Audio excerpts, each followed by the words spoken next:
పశ్చిమాసియాలోని ఉద్రిక్తత నేపథ్యంలో ప్రపంచ దేశాల చమురు సరఫరా నిలిచిపోయింది. ఇరాన్, అమెరికాల మధ్య ఉద్రిక్తతల నేపథ్యంలో హర్మూజ్ జలసంధి వద్ద ఆంక్షలు విధించారు. అయితే ఇటీవల అమెరికా నౌకలు ఈ జలసంధిని దిగ్బంధనం చేశాయి. ఈ నేపథ్యంలో భారత్ రావాల్సిన చమురు, గ్యాస్ సరఫరా నిలిచిపోయింది. దీంతో దేశంలో ప్రజలను చమురు, గ్యాస్ కొరత వేధిస్తుంది. ముఖ్యంగా గ్యాస్ సమస్య రోజు రోజుకు తీవ్రమవుతుంది. కేంద్ర ప్రభుత్వం తాజాగా కమర్షియల్ సిలిండర్ ధరను భారీగా పెంచింది.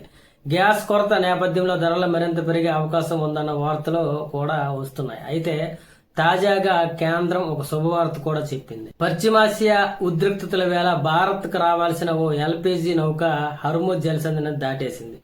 మార్షల్ దీవుల జెండా గల ఎంటీ సర్వశక్తి నౌక 46,313 మెట్రిక్ టన్నుల ఎల్పీజీతో భారత్ వైపు వస్తుంది. ఈ నౌక మే 13వ తేదీ నాటికి విశాఖ తీరానికి చేరుతుందని అంచనా వేస్తున్నారు.